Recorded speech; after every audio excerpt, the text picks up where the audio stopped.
Hi, this is a quick demo on workflow notifications. What I've done for this demo is I've created a notification to be triggered off a purchase invoice, and I've created a workflow to be triggered off a sales credit. Basically what you see in front of you here is on the right hand side an employee screen, and on the left hand side a manager screen.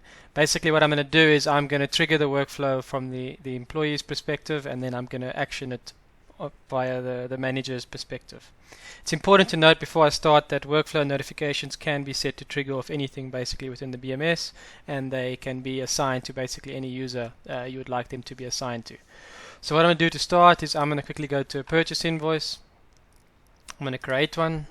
Just 1 second. This is now on the employee's PC, of course. Just while I'm busy here, it's important to note that the screens do look a bit squashed. That is down to the fact that we have two BMS instances open on the same screen. Alright, at this point I can click save, and you'll now see that once I've saved this on the employee's PC, on the manager's PC you'll get a notification that this purchase invoice has been created. It's important to note that this purchase invoice has got accounting, it's got everything. That's down to the fact that we didn't set a workflow to trigger off this purchase invoice, only a notification. If I go to the manager's PC now and open this, there's no action that are required. It's purely just to notify me that this document has been created. Important to note that notifications can be archived. Alright, so that's notifications basically explained. I'm now going to move on to your workflow. So basically to trigger the workflow you need to firstly go to a sales invoice. In this case let's go to 130, and I need to create a sales credit of this particular document. Once I've carried all the information across, I can click save. Basically what a workflow does is it basically says to you it's going to trigger into workflow if you click save. In this case I want it to. I don't want to put notes, I just want to say continue. And at this point you can see it says workflow in progress. If I go and view accounting for this document, there's no accounting or anything because it hasn't been saved completely as of yet until I get the necessary approval from the manager.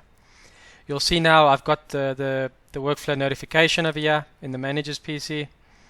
If I open it, you'll see I have a workflow chunk here where I can approve, decline, or action required it. In this case I'm going to action required it. Basically what that does is it sends it back to the user if it requires further action before I can actually process this document. Once I've action required it, you'll see that it will be removed off the manager's PC, the actual workflow notification.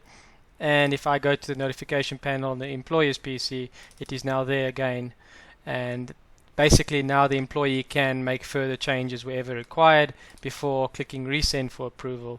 And once they've done that, it will clear from their notification panel and it will reappear on the actual employee, on the actual manager's notification panel. There it is. I can now open it, and basically I can approve, decline, or action required it again. If you decline it, it will void the document, and if I approve it, it will then create the document completely. Once I've done that, I'll go back now to the sales credit on this side, and you'll see now it is sales credit 19. I just want to show you from the employee's perspective. If I go back there now and I view accounting, it now has accounting because it's been approved from the supervisor or manager.